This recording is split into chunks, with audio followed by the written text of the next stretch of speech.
I'm going to go ahead and get the program started because we don't want to cheat the legislators. I'm kidding. But we don't want to cheat ourselves out of listening to what the legislators have to say to us about advocacy. So we are so thrilled today to have Todd Ohnstad, Samantha Kerkman, and McGuire to talk to us about advocacy. And I'm going to just, I don't know, I didn't tell them how they were coming up, so I don't know if they're all coming up together or Samantha's coming up first. Samantha's coming up first. Okay, there you go. Tick just told me he was born ready, so I didn't know what was going on. So thank you to them for being here. Thank you for inviting us. We do appreciate it. Anytime we get to come and speak to a crowd of people and share our knowledge, it's one of the highlights for me. And actually getting lunch and soup and a sandwich today, very nice. So again, thank you so much for the invitation. I wanted to start a little bit, and I brought some handouts, just talking a little bit about the women in the legislature. We haven't had that opportunity to, you're the Kenosha Women's Network, and I just wanted to share a little bit. We earned the right to vote in 1919, and it wasn't until 1925 there were 3 women who were elected to the legislature, and they really paved the way. And it wasn't until 1975, and comparing for today, 1975 the first woman was elected to the state senate. So we had 3 women that were elected to the legislature in 1925, but the first woman was elected to the legislature in 1975. So there was quite a span of time before there were women actually in the legislature in both houses. And I really feel as a woman who's elected, I might approach things a little differently. And when we get contacts from our offices, I know all 3 of us, we work together very well. I just got an email the other day from Representative McGuire, and again, sharing of information amongst the legislators is so important. And I do take it to heart when we do get a contact, and bringing our different backgrounds, because again, there's 132 legislators. And right now, currently serving in the legislature, there's 41 women. The most before that was in 1998, and then again in 2003, there were 37 women. So a little bit of, I wanted to give a little backdrop of the makeup of the legislature. So 41 women, it's about 30% of the legislature right now is represented by women. And so when we get contact to our office, and I have to say the last 2 years have been really challenging about how to contact the legislators. So I do appreciate a phone call. I think that is really, really important. When people have concerns or questions, there are many ways to advocate and contact us, but a phone call does seem to, our offices, work well together. And if it's something in Representative Ohnstad's district or something in Representative McGuire's district, we work well in trying to communicate those things. So I don't want to, you have 3 different legislators here to give you different perspectives, but I really wanted to start off with sharing about the makeup of the legislature. And, that of the 132, we all bring something different, and we all bring different backgrounds. And so that's why the booklet that I brought kind of shares with you all the legislators. There's been 152 women seated in the legislature over time. And I think that's just something, as we're talking here, advocating could be possibly running for office. And, there are opportunities every 2 years or every 4 years in the Senate to run for office in the legislature. So again, I want to turn it over and share my time with my colleagues, because I know we have 10 minutes, and so I don't want to, nobody's got a flag up there to talk about how to advocate and those kinds of things. And I know I'll stay up here so that we can kind of work off one another. And again, I'm going to turn it over to our next member, Representative Ohnstad, who has been serving, I think, for 10 years. Yep.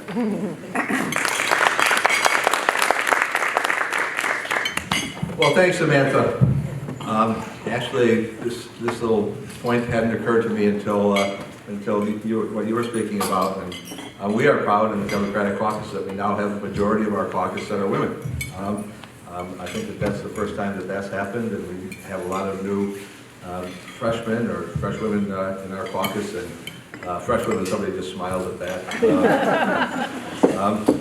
But I'm State Representative Todd Ohnstad. I'd like to welcome you to the 65th Assembly District.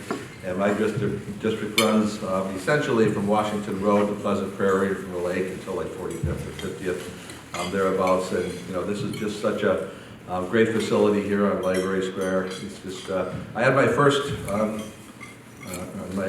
wedding. I had my first big wedding anniversary party here. So, wedding reception, I'm sorry.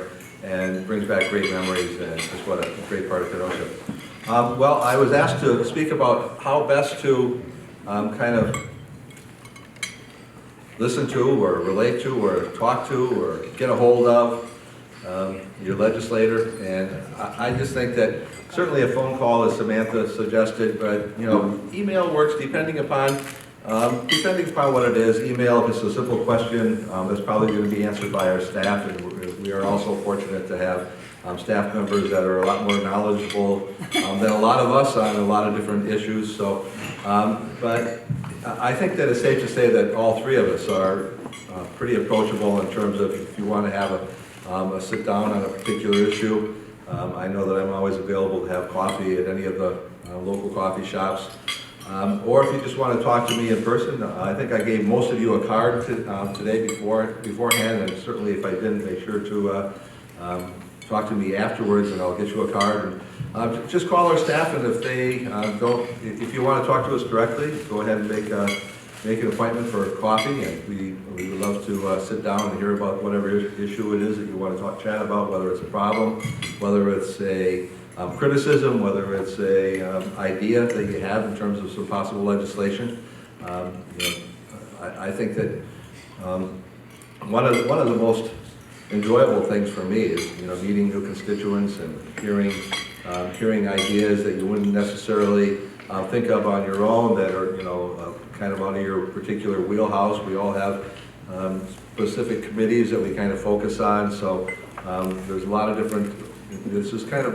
This job is kind of like juggling a ball a lot of times in a circus almost, and because there's a lot of different issues, and when you're focused on the issues that are specific to your own committee, a lot of times you don't know what the issues are that you might be feeling is more important. So call our office, and if you want to talk to us directly, that would be great. Snail mail still makes it to our desk, and I think that, and I see a postal worker in the back saying that snail mail works good, and I couldn't agree more. So thanks to Guida and the Kenosha Women's Network for having us here today. It's great to see you all again. I saw you not too long ago at, I think it was the 40th anniversary. That was such a great, powerful event. So it's great to be here today. I'm going to call up my great colleague, McGuire.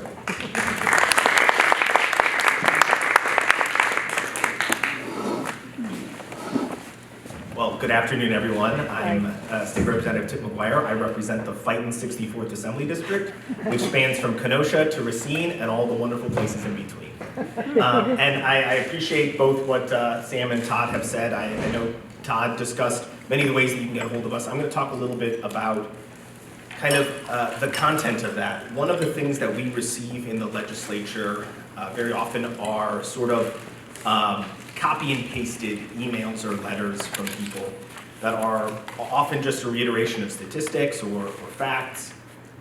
Fortunately, in our job, we have a great many research components and other arms of the legislature that can assist us with compiling facts. What we really want to hear more than anything are personal stories. That's, in my mind, that's Willy Wonka's golden ticket, is to have a personal story on how a law or a bill could impact somebody, how it would change their life, how it would make them, experience Wisconsin in a better way. Because, like I said, we get all the facts already, and we understand all of that, but it's really where the rubber meets the road and how it impacts you. So I would say take a few extra moments rather than copying and pasting an email from an organization. But if you want to speak out on an issue, take a few extra moments, think about how it impacts you, think about how it impacts your community, and then provide us with that personal story. The other thing I want to discuss is, so that's sort of on, I guess I would say, issue advocacy. But there is a second half of the contacts that we receive from people, constituent contacts, is on individual personal problems with state agencies. And sometimes I have to remind people that that is a component of our job, that if you're having trouble with a state agency, you should be able to reach out to us. You should feel comfortable doing that. And that we're happy to go and advocate on your behalf to state agencies to help assist you get through the issue that you're experiencing. Oftentimes those are perhaps a little bit more lengthy of conversations, and we need more information, a little bit of background, some information on the timeline of the issue that you've had, because some agencies simply have sort of set timelines for how they're going to get you the results, right? I think for certifying new, realtors, let's say, it doesn't happen necessarily overnight, but it can, you can get your license in a few weeks or something like that. As just an example, I guess I don't know the timeline for that, so don't quote me on it specifically. But for other issues though, knowing that timeline and how long you've been waiting to receive a service really arms us with ammo to be able to go to these state agencies and say, this is the issue, this has gone on too long, and we need to sort of get results as soon as possible. So I think as far as content goes, those would be things that I would focus on. And as always, I certainly appreciate you inviting us to speak and have this opportunity. I think any one of us would be open to any questions if you have them. So can I add in one thing Of about course. different branches? So just recently, we were contacted to help advocate on behalf of Kenosha County for the Kemper Center. And they reached out to myself and others, and we quickly responded. So this is sometimes when we advocate to the federal level. I also contacted Congressman Stiles' office because, again, it was a federal issue. So sometimes our offices, and I know Representative McGuire, his experience in local government, sometimes people don't know what level of government to call. So it's okay to still call us. We'll refer you to the right level of government. Any questions, or were we so comprehensive? Okay. Okay, I might have a couple. Okay. The one, because I was going to ask about like surveys or like that chain email or petitions. Do you care? And regardless of that, like if I contact you and I say I believe X, do you assume, you guys know me, but do you assume, oh, one person believes X, or do you, like in media, if one person contacts you, it stands for like 100 people who aren't contacting you? So is there advocacy in, because I think that's the issue. I think that the idea that I have to have this huge petition, or I have to have this huge group of people email you or call you to show that we care, or do you understand that just because it's only me, it could also mean the other 25 people sitting here? So, first of all, well, I guess I'll start with this. When I worked for my predecessor, Peter Barca, when I first started in 2009, we used to get a lot of constituent contacts. We would get a lot of people who contacted our office. And over the past 12 years, at least in my experience, it has begun to diminish. And so I would say more than ever, there's probably increased value on hearing from you if you were to contact, because it isn't among the many. It's one of the people that have chosen to reach out and contact you and discuss these issues. I think I would say we do get more form letters and copy and pasted letters than as a percentage of the letters we receive now than ever before. But I don't think that we receive more mail than we did in 2009 when I first started. And so I would say that any time that you take an opportunity to reach out, it matters. But the value of a petition, of course, is it shows strength in numbers, but the value of an individual contact is that you have that opportunity to flesh out why this issue impacts you, why it's important, and to have those personal experiences beyond simply, a signature on a sheet of paper. So I think they both have incredible value, and I would encourage any way that you want to contact your legislator, do it. Yeah, I would have to say that, I think that if I knew that it was a constituent that was, and specifically a constituent, so I think that I would encourage you to write to your own specific, not a blanket to like all legislators, but specifically to your own legislator. I think that that's important. But I think that it's probably a little bit more important to me if there's an individual heartfelt response on an issue than there is if it's if it's on an issue from an organization where maybe 10 people are going to send you essentially the same email, maybe changing a few words up, I think an individual letter is of probably greater importance than just one name on a chain like that. I think you had another question. Oh, well, I have a lot. If you don't Okay. So my next one is, because I will occasionally just email you something and say, hey, thought this would be of interest. Do you appreciate that, or should I stop? No, I think that that's of interest. Yes, absolutely. I mean, because it's not necessarily, I know you guys have a lot to deal with. You have a lot of votes that you have to make, and you don't necessarily have the ability to read absolutely everything or understand both perspectives 100%. And so it's not even, so this, I did want to talk a second about advocacy versus lobbying. I'm not lobbying. I don't send things from the Kenosha Women's Network to say, you guys should vote this way, or to tell you guys, you should vote this way. But the education, the advocacy piece of that, hey, here's something that's coming up, you should look at both of these perspectives, not just the one that you might be hearing the most of. So that's why I sent crap you probably don't want to read. Keep it coming. Okay. What'd you say? They're not going to tell you to your face. I know.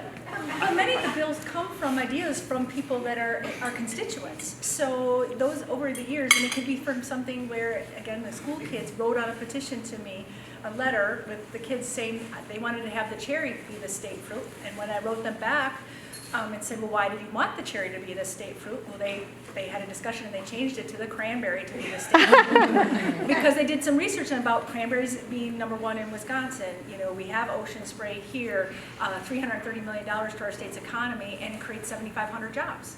You know, the kids did their homework and then came to Madison to lobby as the bill moved through. Now, again, I'm taking that bill versus, you know, one on privacy.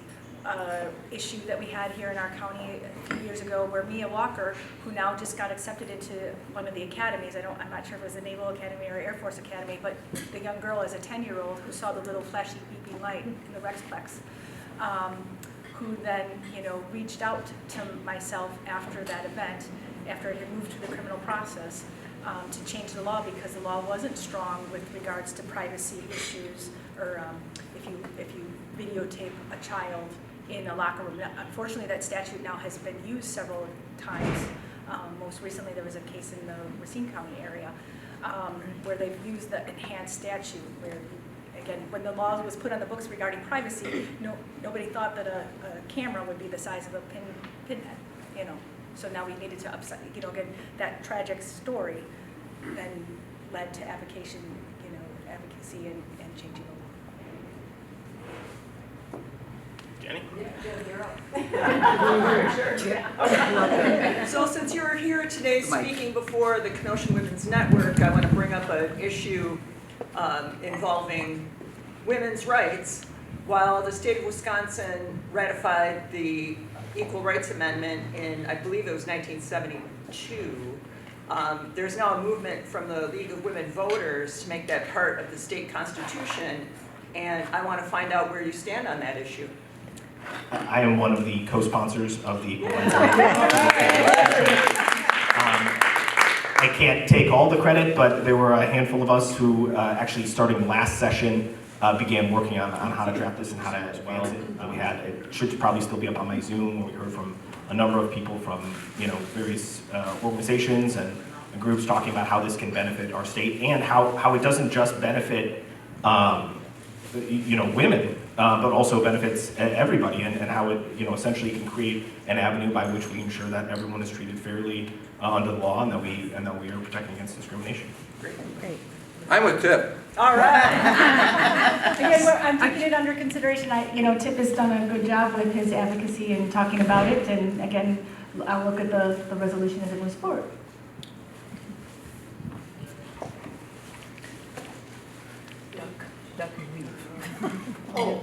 I was just wondering, you said, Tip, I think you said that since you started working with Peter Barker in 2009, you've seen that correspondence has decreased. And I'm wondering what you attribute that to. And my just thought in my head is that there was a lot happening in 2009, 2010 in state politics, right? There's a lot of division. But is there something else that you would attribute that to, any of you?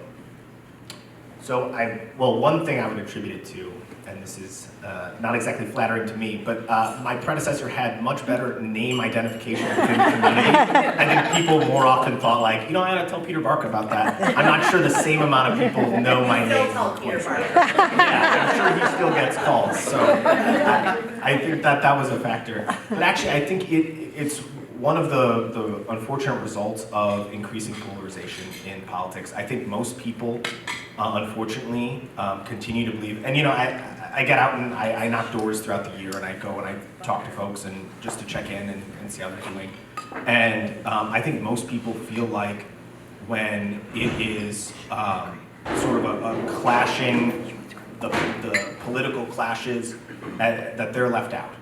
And so I think a lot of people think like, well, maybe I shouldn't wade in on this unless it's very specific to me and my family, or very specific, rather than feeling the openness to express their viewpoints and what they'd like to see. And so again, that's one of the reasons why I do knock on doors a lot throughout the years, because there are oftentimes people who do have problems and who actually have issues going on with our state agencies that just never thought to reach out to their state legislator.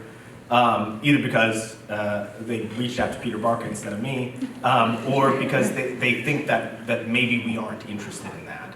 And that couldn't be further from the truth. So I think that's one reality. Do you guys want to answer on this? The one thing I would say is that I agree with Tip Tip on the contacts. It is different. We get a lot more form emails, and like we all said, that personal contact, that phone call means so much to us. I have to say, in the last 2 years, though, we did get a lot of contacts with regards to COVID and trying to help people with unemployment. So again, it was different kinds of contacts we got. On that one, it was just overall the problems with them trying to navigate the system. But we still get emails, like I just shared with Tip's office on a lady who unfortunately lost her daughter to an overdose in November. And reached out because she wanted to change some statute. She didn't even know what statute, so I did talk to her yesterday. And tried to help her navigate, because it's so new. So again, sometimes those situations are so personal that happen, So and she hasn't worked through the court system yet. So that's hard because she doesn't know what statute she wanted to change. So it was just somebody to listen. She wanted somebody to listen. But I did also just send her down. Congressman Stiles' office is doing a whole round table today, right now, on fentanyl. And so I did direct her to the right, to something that she could listen to today. So again, it's just hard trying to figure out what and how to solve the problem that we get asked about.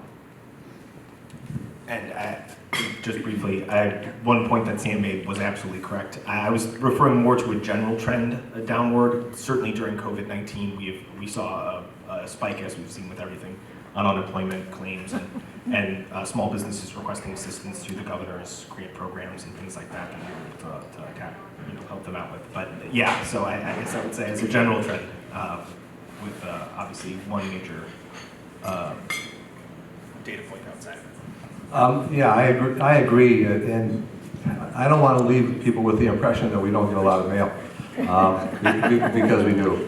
And certainly during the pandemic, with the unemployment, we had a 50-year-old software that was designed to handle about 1/10 of the business that they had, with the amount of people that were laid off.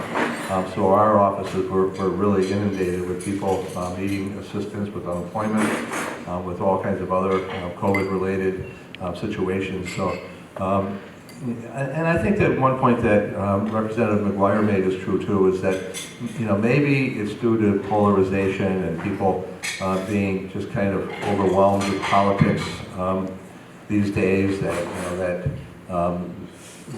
they're just not sure that if they were going to get help if they call. But I assure you that we take our constituent service pretty seriously, and certainly we're here to do what we can. So if you or somebody that is having a problem with a state agency, don't hesitate to call.